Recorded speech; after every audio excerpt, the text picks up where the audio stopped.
మన కాలేయం దాదాపు 90% పైగా పాడైనప్పటికీ దాన్ని మందులతో బాగు చేసే అవకాశం ఉంటుంది. అయితే క్యాన్సర్ సోకినప్పుడు, సిరోసిస్ బారిన పడ్డప్పుడు కాలేయాన్ని మందులతో బాగు చేయలేం. ఇలాంటప్పుడు ఖచ్చితంగా కాలేయ మార్పిడి సర్జరీకి వెళ్లాల్సి ఉంటుంది. కుటుంబ సభ్యుల నుంచో, చనిపోయిన వ్యక్తుల నుంచో కాలేయాన్ని సేకరించి లివర్ ట్రాన్స్ప్లాంట్ సర్జరీని చేయాల్సి ఉంటుంది. కాలేయ మార్పిడికి దారి తీసే పరిస్థితులు, కాలేయ మార్పిడి సర్జరీ గురించి ఇప్పుడు తెలుసుకుందాం.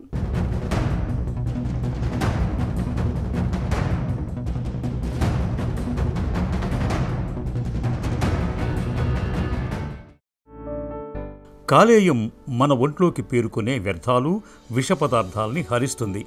అయితే ఈ పని దాని సామర్థ్యానికి మించితే కాలేయంలోని కణాలు దెబ్బతింటాయి. ఇదే పరిస్థితి కొనసాగితే మొదట ఫ్యాటీ లివర్, తర్వాత ఆల్కహాలిక్ హెపటైటిస్, చివరికి లివర్ సిండ్రోసిస్కు దారితీస్తుంది. ఇక హెపటైటిస్ ఇన్ఫెక్షన్లు సోకినప్పుడు చాలా ఏళ్లుగా మధుమేహం, హై బీపీ, కొలెస్ట్రాల్ సమస్యలతో బాధపడుతున్నప్పుడు కూడా కాలేయం క్రమంగా దెబ్బతినిపోతుంది. కాలేయ వ్యాధుల్ని ముందుగానే గుర్తించినప్పుడు తగిన మందులు, వైద్య సాయం తీసుకుంటే సరిపోతుంది. కాలేయం ఆరోగ్యం చాలా వరకు మెరుగుపడుతుంది. అయితే సిరోసిస్ బారిన పడ్డప్పుడు మాత్రం మందులు పనిచేయవు. ఇలాంటప్పుడు కాలేయం మార్పిడికి వెళ్ళటం ఒక్కటే పరిష్కారం. కాలేయ మార్పిడి అనే ఆపరేషన్ పెద్ద operation, it's complex operation. So అందుకని ఓన్లీ క్లియర్ ఇండికేషన్ ఉంటేనే మనం అడ్వైస్ చేస్తాం అన్నమాట. సో ఇప్పుడు కాలేయ మార్పిడికి ఏమేమి రీజన్స్ అంటే, ఒకటేమో సిరోసిస్. మనం అనుకున్నట్టు సిరోసిస్ బాగా అడ్వాన్స్డ్ అయిపోయి చైల్డ్స్ బి, చైల్డ్ సి వచ్చి, జాండిస్ వచ్చి, కడుపులో నీరు చేరి, కాళ్ళలో వాపులు వచ్చి, లేకపోతే ఫిట్స్, కోమా ఇలాంటిగా ఉన్నప్పుడు కాలేయ మార్పిడి అవసరం. ఇది డీకంపెన్సేటెడ్ లివర్ డిసీజ్ సిరోసిస్ అంటారు. రెండో రీజన్ ఏంటంటే, సిరోసిస్ పేషెంట్స్లో లివర్లో క్యాన్సర్లు వచ్చే ఛాన్స్ ఉంది. సో ఆ క్యాన్సర్ని ఆపరేషన్ చేసి తీయలేము, ఎందుకంటే లివర్ తట్టుకోలేదు ఆపరేషన్. అలాంటప్పుడు లివర్ని మొత్తం తీసేసి క్యాన్సర్తో సహా కొత్త లివర్ మార్పిడి చేస్తే అది క్యూర్ అవుతుంది అన్నమాట క్యాన్సర్. సో లివర్ క్యాన్సర్లో కాలేయ మార్పిడి ఈజ్ అన్ ఇంపార్టెంట్ ఇండికేషన్. ఇక మూడో కాజ్ ఏంటంటే ఎక్యూట్ లివర్ ఫెయిల్యూర్. ఇప్పుడు నార్మల్గా హెల్దీగా ఉన్న వాళ్ళకి సమ్టైమ్స్ సడన్గా ఇన్ఫెక్షన్ వల్ల hepatitis A infection, hepatitis B infection, hepatitis E infection, ఇలాంటి ఇన్ఫెక్షన్ వలన లివర్ సడన్గా డ్యామేజ్ అయిపోతుంది. Within a few days jaundice, blood clot అవ్వదు, కోమాలోకి వెళ్ళిపోతారు. సో దీన్ని ఎక్యూట్ లివర్ ఫెయిల్యూర్ అంటారు. ఇలాంటి కేసెస్లో ఎమర్జెన్సీ లివర్ ట్రాన్స్ప్లాంట్ చేయాల్సి వస్తుంది. ఎందుకంటే ఇలాంటి కేసెస్లో ట్రాన్స్ప్లాంట్ చేసి వెంటనే లివర్ని చేంజ్ చేయకపోతే in a matter of days patient can die. So this is the third main indication for liver transplantation. చాలా సందర్భాల్లో కాలేయ సమస్యలు మందుల సాయంతోనే తగ్గిపోతూ ఉంటాయి. ఆ స్థాయి దాటి కాలేయం దెబ్బతినిపోతే మాత్రం ఇక లివర్ ట్రాన్స్ప్లాంటేషన్ ఒక్కటే పరిష్కారం. కాలేయ మార్పిడి అవసరమైన రోగులు ఆరోగ్యపరంగా ఎన్నో ఇబ్బందులు ఎదుర్కొంటూ ఉంటారు. ఒకసారి సిరోసిస్ బారిన పడితే ఇక జీవితం దినదిన గండంగా తయారవుతుంది. కామెర్లతో శరీర రంగు మారిపోయి కాళ్ల వాపులు, ఛాతీ, పొట్ట నిండా నీరు చేరి ఆహారం తీసుకోలేక బలహీనంగా తయారై ఎంతో అసౌకర్యంగా కనిపిస్తారు. వీరికి ఒకసారి కాలేయ మార్పిడి జరిగితే వారి జీవన చిత్రం పూర్తిగా మారిపోతుంది. శరీర రంగు మామూలుగా మారుతుంది. వ్యాధి లక్షణాలన్నీ మటుమాయమై సాధారణ మనుషుల్లా తయారవుతారు. లివర్ ట్రాన్స్ప్లాంట్ ఆపరేషన్లో 2 మెయిన్ స్టెప్స్. ఫస్ట్ స్టెప్లో డ్యామేజ్ అయిన లివర్ని ఆపరేషన్ చేసి బాడీ నుంచి తీసేసి వెంటనే కొత్త లివర్ని పెట్టి అన్ని రక్తనాళాలన్నీ జాయిన్ చేసి పిత్తం ట్యూబ్ అన్ని జాయిన్ చేసి. సో ఇది 2 main steps of liver transplantation. Liver transplant చేయాలంటే మోస్ట్ ఇంపార్టెంట్ కొత్త లివర్. అండ్ దీనికి mainly two ways in which a patient can get a new liver.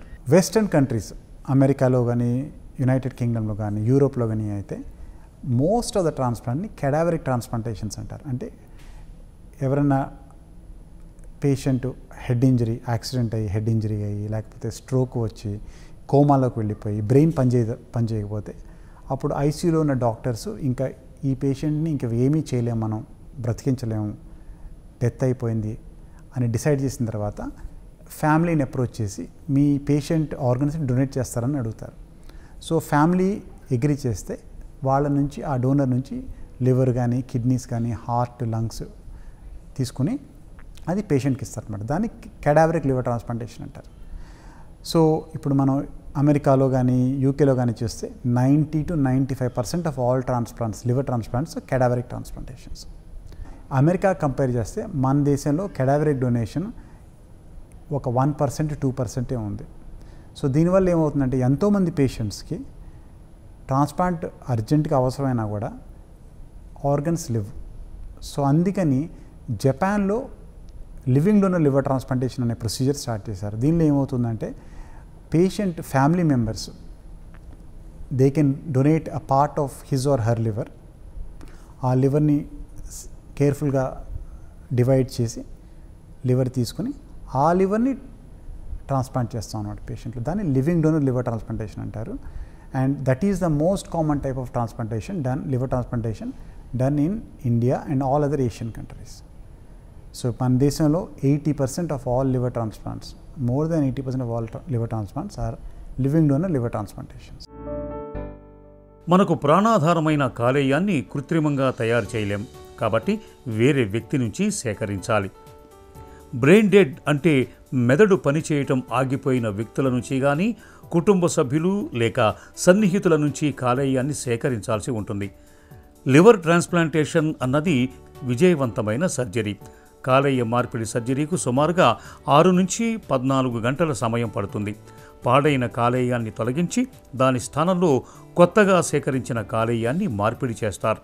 చివరగా మళ్లీ రక్తనాళాలు బయలునాళాన్ని సరిగా కలుపుతారు. దీంతో రక్తం కాలేయంలోకి తిరిగి మళ్లీ ప్రవహిస్తుంది. ఆపరేషన్ పూర్తయ్యాక పేషెంట్ కొత్త కాలేయం అభివృద్ధి చెంది సరిగ్గా పనిచేయటం మొదలుపెట్టే వరకు రోగిని ఆసుపత్రిలోనే 2 నుంచి 3 వారాలు ఉంచుతారు. ఇక కొత్తగా అమర్చిన కాలేయాన్ని శరీరం తిరస్కరించే ముప్పును ఇన్ఫెక్షన్లను నివారించడానికి మందులు ఇస్తారు. కాలేయ మార్పిడి చేయించుకున్న ప్రతి 100 మందిలో దాదాపు 80 మంది ఆయుర్దాయం కనీసం 5 నుంచి 10 ఏళ్ల వరకు పెరుగుతుందని చెబుతున్నారు డాక్టర్లు.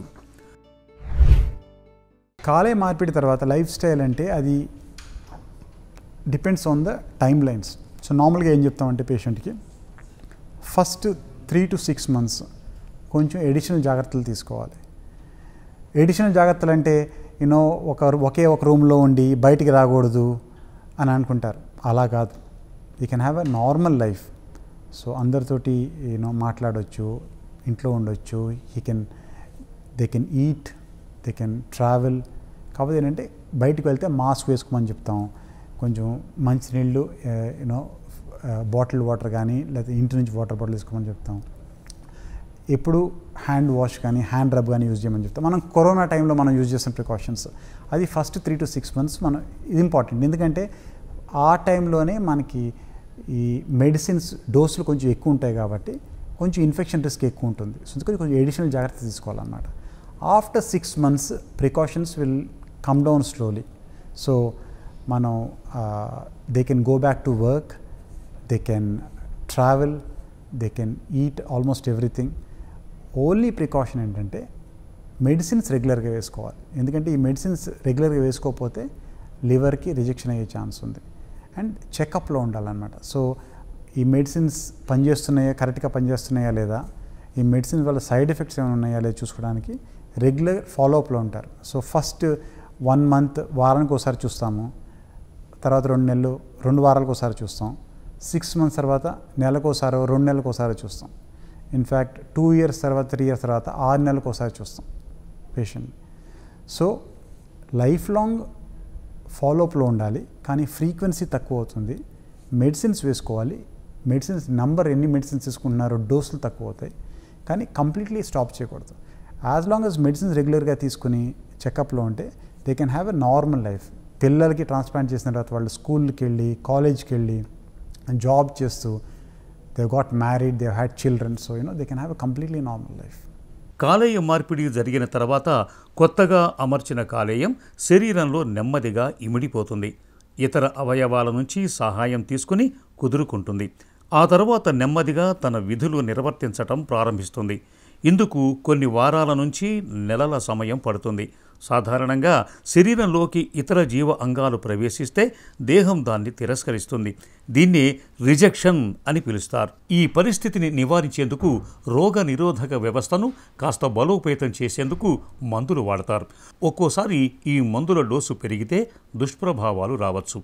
అందుచేత జాగ్రత్తగా మందుల్ని అందిస్తారు. కాలేయ మార్పిడి తర్వాత తరచుగా ఇన్ఫెక్షన్లు సోకుతూ ఉంటాయి.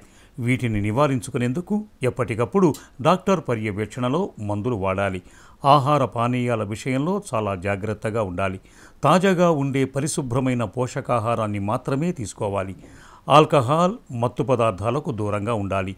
కలుషిత నీరు, కలుషిత ఆహారాన్ని ఎట్టి పరిస్థితుల్లో తీసుకోకూడదు.